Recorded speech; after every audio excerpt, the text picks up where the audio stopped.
Заходите. Господин Свиринский, вы хотели встретиться с журналистами? Нет, я не хотел ничего. Вот кинематографы приехали. Нет, я не хочу. Мне не надо никаких журналистов. Labai diena, kunigi, mes iš Lietuvos atvažiavome. Ну, то, kas iš to.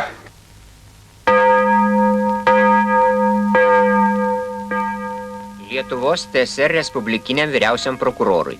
Viduklės parapijos tikintieji reiškime protestą dėl mūsų klebono Alfonso Svarinsko suėmimo ir apkaltinimo antikonstitucinė, antivalstybinė veikla.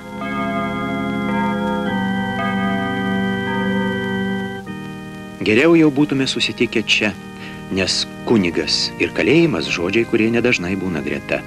Ne mes kalti kunigė, kad teko susitikti ten. Ryžome šiam pasimatymui, kad pamėgintume suprasti jūs, žmogų, apie kurį tiek kalba Vašingtonas ir Vatikanas.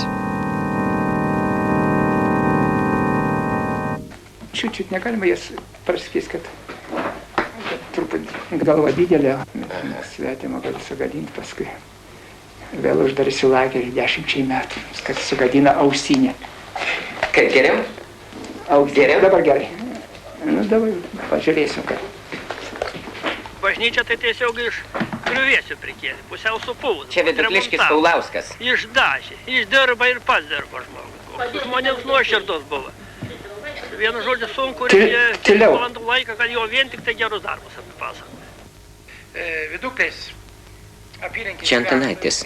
Tais laikais dirba kultūros ministerijoje. Gerai, berods Urbutis, jo traubai sudegus, vietos valdžios atstovai niekaip nesureagavo, nepadėjo žmogui operatyviai. O pasinaudojant tuo, vietos klebonas, Viduklės klebonas Svarinskas, operatyviai su savo aktyvu matyt surinko tam tikrą skaičių lėšų ir žmogų per keletą dienų parėmė žmogų materialiai, kad jis galėtų gyventi ir įsikurti. O tuo padarydamas labai didelę žalą mūsų bendram darbui, bendram ideologiniam darbui, kultūrai bendrai. Tai čia jūsų priekaištas klebonui? Nu, naip tol, ne. Man atrodo, čia priekaištų klebonui negalėčiau pareikšti, nes šiuo atveju jisai pasielgė žmoniškai, gražiai, operatyviai. Čia priešingai, priekaištą reikia pareikšti vietiniam valdžios atstovam, kurie nesureagavo. Viduklės apylinkės pirmininkas Kringelis. Jisai stengdavosi, kad sudarytų tokią konfliktinę situaciją, jisai stengdavosi. O žino, čia mūsų mašina, kol įsisuka, kol draudimas apmoka, kol įkainojimus pakelia, kol nutarė surinkti reikia šitą susirinkimą, posėdį, kad nutarti, kad tam žmogui skirti, reiškia pašalpą. Čia yra sudėtingiau, jisai sprendžia vienas. Ką jisai sugalvojo, pats staigiai padarė. Kadangi aš anksčiau pabrėžiau, kad jisai, kol aš čia dirbu, aš čia šeimininkas. Dabar mokytojas Mockus kalbės. Lietuvis visada nelaimės atveju padėdavo. Tos pinigus rinko kaimynai. Kaimynai, kurie atėjo ir pas mus mokytojus, aš gyvenu mokytojų name, ir aš daviau ir visi kiti davė tos pinigus, o tik tai vėliau išgirdom, kad Svarinskas tą visą medžiagą panaudojo saviem interesam.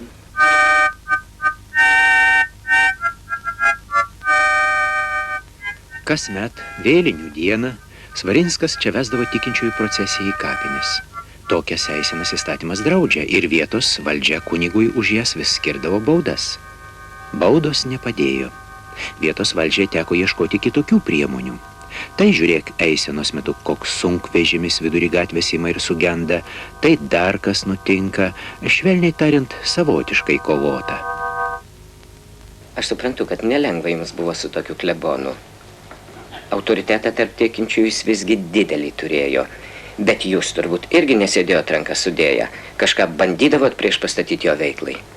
Pirmiausia, tai pokalbiai su darbuotojais, su kiekvienam kolektyve. Pokalbiai, nes kitų priemonių tai nėra. Va. Ir Svarinsko aktyvas daugiau dirbo su konkrečiais žmonėmis, konkrečiais ypatingai vaikais. Individualų daugiausia darbo. O darbovietės daugiau kolektyvinį darbą. Ir kiekvieną sušnekant atskirai su kiekvienu žmogum rezultatas yra vienas, o šnekant kolektyvę, reiškia su bendra salėje sėdinčių žmonių mase yra rezultatas kitas.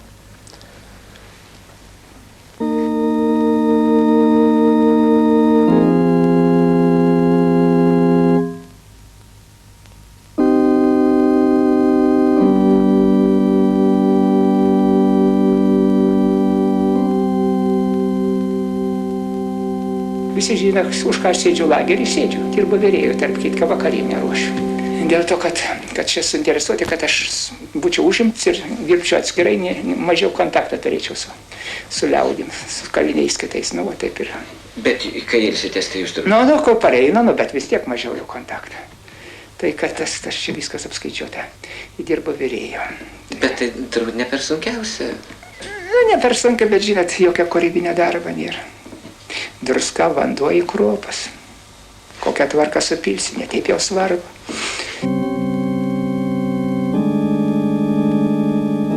Jeigu parvažiuosiu, apgalvosiu ir vėl darysiu. Vėl ginsiu bažnyčią, jeigu būsiu pastatytas ginti bažnyčią.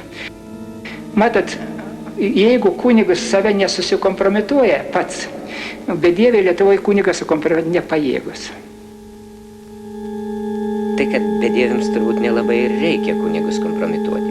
Jūs tą patys atliekat. Kažkokiu nesuvokiamu tikslu diskredituodami didžiąją dalį kunigų. Iš Lietuvos katalikų bažnyčios kronikos. Lietuvos tikintieji maldauja šventą tėvą neskirti ateistams pataikaujančių vyskupų. Tarp kandidatų į naujus vyskupus monsinjorai Barauskas, Krivaitis, kanauninkas Andriukonis, kunigai Baliukonis, Vaičius ir kiti. Mes norime vyskupę matyti ne manekeną, aprengtą vyskupo rūbais, bet žmogų, tėvą ir mokytoją. Matot, čia sunku, jūs nesuvoksite. Mes prieš tai, kai diskredituoti, stengdavomės pakalbėti su vyskupai, su visais kitais, kad nelystų, kurie negali už tiesą kovoti, nelystų į politiką visiškai.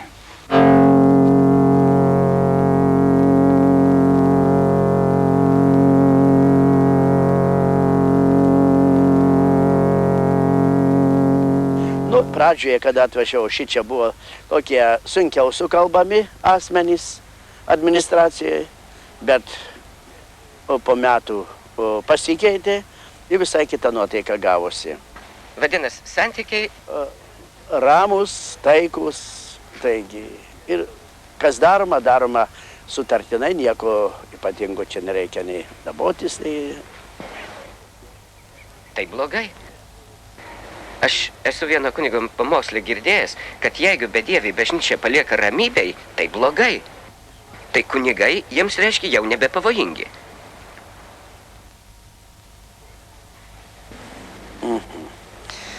Aš manau, kad sudaryti kam nors kokį tai nuoteiką, kad tai pavojus, mažai kas turbūt to nori. O ramus darbas visada yra geresnis ir sėkmingesnis. Taigi galima tik tai pasidžiaugti, kad žmogus gali ramiai, ką užsimojęs, ko nori, kas reikalinga yra daryti.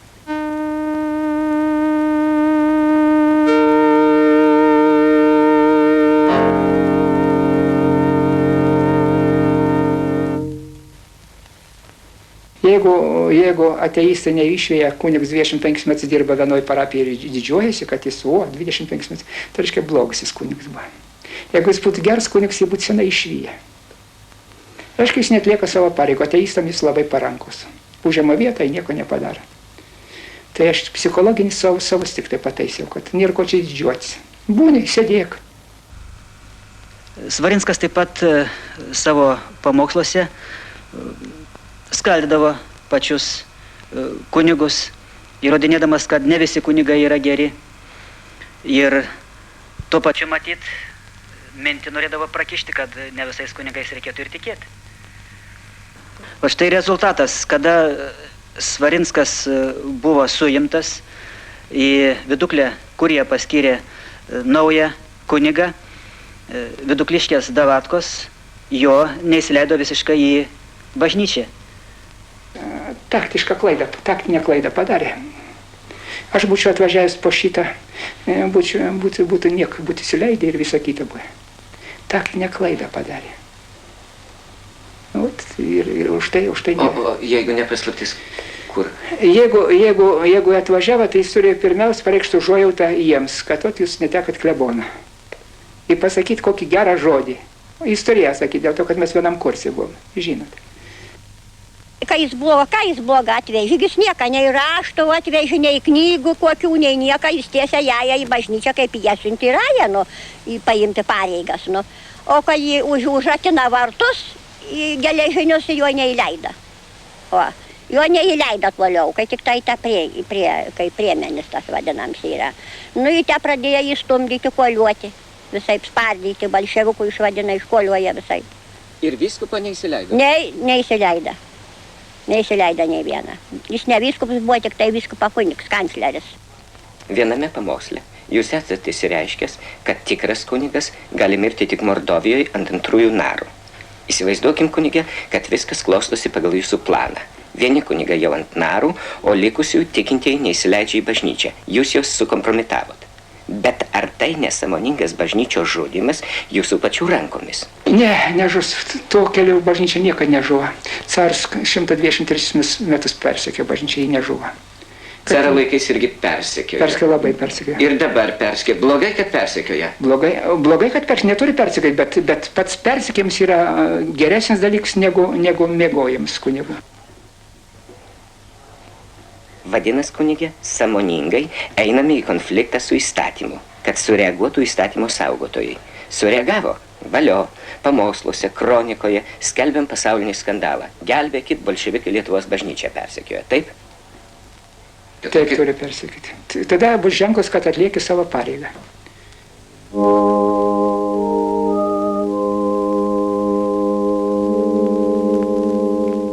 Kunigas suinteresuotas bažnyčios persekiojimu. Koks tikslas? Bažnyčiai reikia naujų kankinių? Taip, ir viskas aiškėja. Aiškėtų, jei nebūtų dar vienos versijos, dar vieno tikslo. Išgarsėti, norėjo išgarsėti. Išgarsėti, nes jį remdavo, kurie užsienyje. Yra žinių, kad jam yra nupirktos iš užsienio mašinos. Jam. Viena jau buvo padėvėta, o antra nauja, su kuria Kėdainių rajone padarė avariją. Neskubėkim su išvadomis.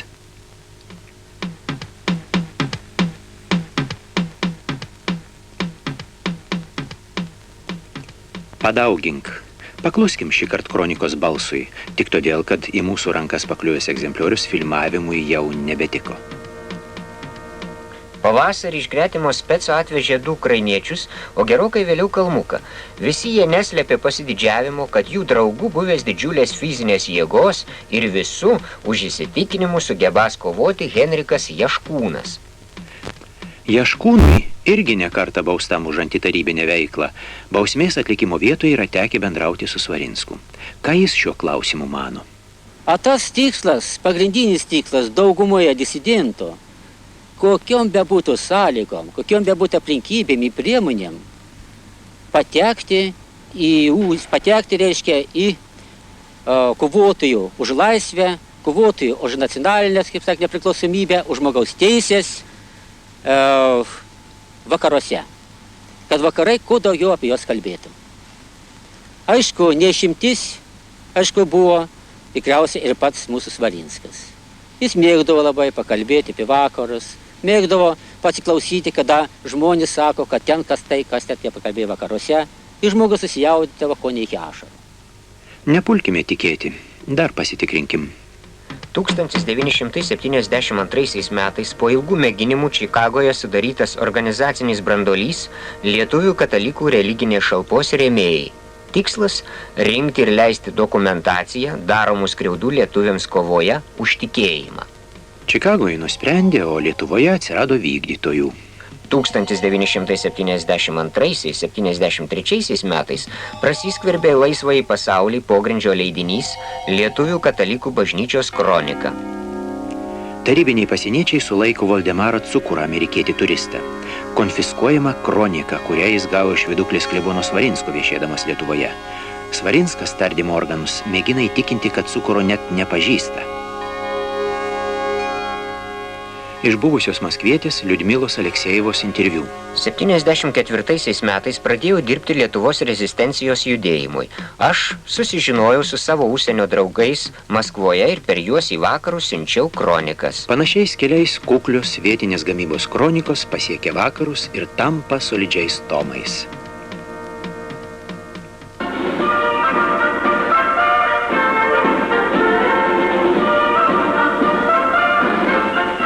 Amerikos balsas kalba Lietuvai. Labas vakaras, malonūs klausytojai. Vatikano radijo dienraštis ir didžiosios spaudos agentūros paminėjo Lietuvos katalikų bažnyčios kronikos pasirodymo 15 metų sukaktį. Radijo dienraštis rašo, jog šis leidinys yra labai vertinamas ir susilaukia plataus atgarsio, svarbiausiai dėl 2 priežasčių.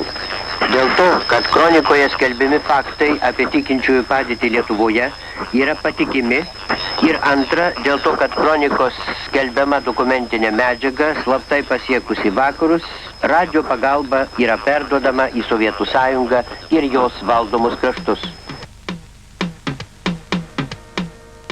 Nuo 1973 metų pradžios kronika virto dokumentu, iš kurio padėtį Lietuvoje vaizdavo opinijos formuotojai kongreso nariai.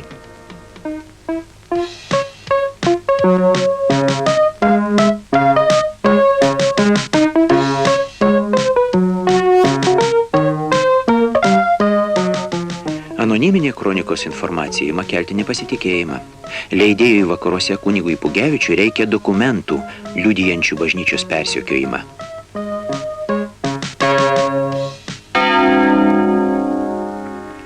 Reikia, bus. Ir Lietuvoje skubiai steigiamas tikinčiųjų teisėms ginti katalikų komitetas. Svarinskas ir dar 4 kunigai, ryškiausiai išsiskiriantys iš kitų bažnyčios persekiojimo provokavimų, rengia kronikai dokumentus apie bažnyčios persekiojimą ir siunčia į vakarus. O ten jau žengia manifestantai, reikalaujantis laisvės Lietuvos bažnyčiai ir kronikai. Tačiau pagalbos šauksmas iš Lietuvos dar per silpnas, todėl tarėt kunigė 79 metais. Visa nelaimė, kad kunigų nesodina į lagerius. 80-aisiais. Šiandien kunigui mirti lovoje sarmata ir nemadinga, jei jau mirti, tai Mordovijoje ant antrųjų narų. Dar po metų mums reikia, kad kasmet bent 2-3 kunigus areštuotų. Ir 83. Aš jau 3 kartą sėdžiu. Kiek kartų sėdėsi, nežinau. Aš skaitau, kad Dievas mane pasiuntė į komandiruotę. O kaip knietėjo paklausti, kuris Dievas? Bet klausimą suformulavome kitaip. Iš užsienio balsų esu girdėjęs, kad laukit iškvietimo į vakarus. Nežinau. Nieko pokas. Dėl to, kad nieks nieko nesako, viską tyli.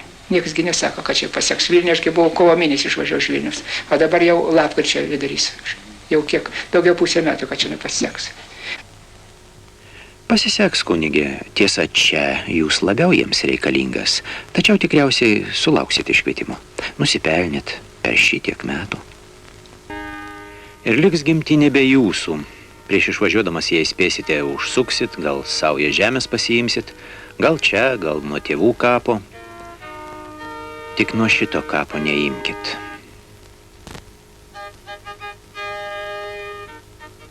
Iš Svarinsko tardymo protokolų 1947 metai. Savo antitarybinę veiklą pradėjau 46 metų balandžio mėnesį.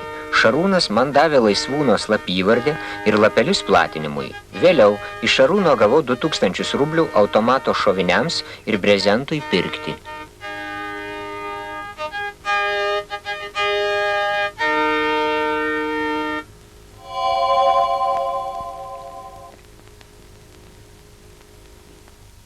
Kiek pamenu, dėl šių savo biografijos puslapių jūs paprastai kaltinat vadinamą Molotovo-Ribentropo susitarimą. Jeigu ne šitie du baisų žmonės, mes nebūtume nei ekstremistai, nei kontrrevolucionieriai, o būtume kviečius auginę ir bekonus pardavinę, ir krepšinį Europoje žaidė. Dėl to, kad pirmą vietą 37-8 mes lietuviai, o 7-9, o Latvija antrąją vietą turėjo. Mes būtum žaidė, o dabar mus padarė ekstremistais, visokius kitoks. Kas kaltas? Tada būkit toks geras, kunigė, padėkit man suvokti, kodėl, keršijant Molotovui ir Ribbentropui, lietuvis turėjo žudyti lietuvį. Nu, šitai labai didelis, sudėtingas klausimas, neapsimoka tas liesti, aš ne politikas. Deltuvos apylinkė, teritorija, kurioje kažkada veikė Šarūnas. Neimkite kunigė žemės nuo Atkočiūnų kapo, būtų šventvagystė, ir neprikaištaukite, kad kapas nesutvarkytas, neliko kam, visus iki vieno.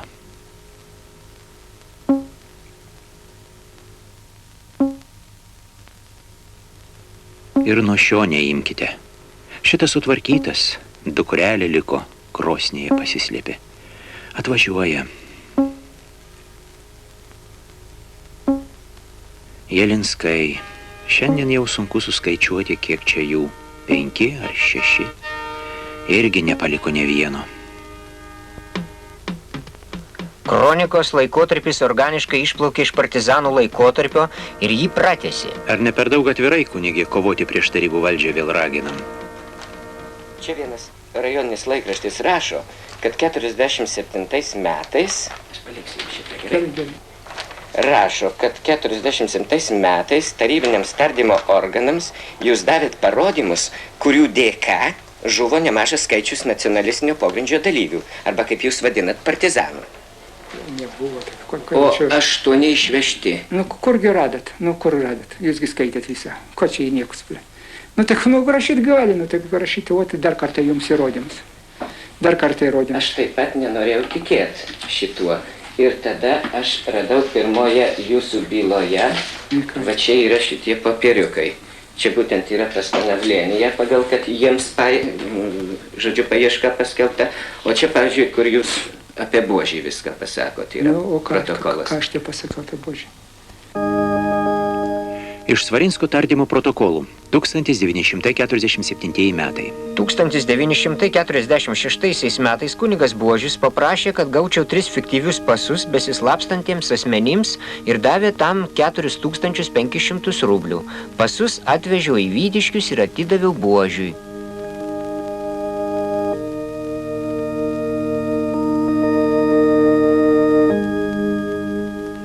Klausimas, kur dabar slapstosi Buožius? Atsakymas. Paskutinio susitikimo metu sakė, kad Dotnuvos bažnyčioje.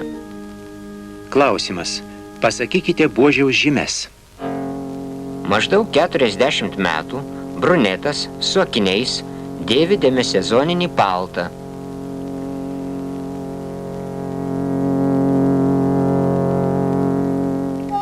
O čia įsitikinti jūsų parodymų teisingumu negalėjom. Jais remiantis areštuota Ona Tušaitė jau beveik nebevaikšto. Ji kažkur čia, už šitų langų. O brolių jos, Alfonso ir Kazio, visai nebėra.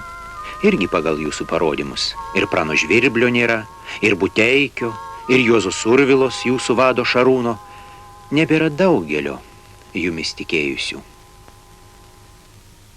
Nežinau, manęs tas neliečia, man nesinori, tie visi dalykai, seni dalykai, jūs nekompetentingus tos dalykas, nenoriu. Taip, aš nesiperšu į draugus,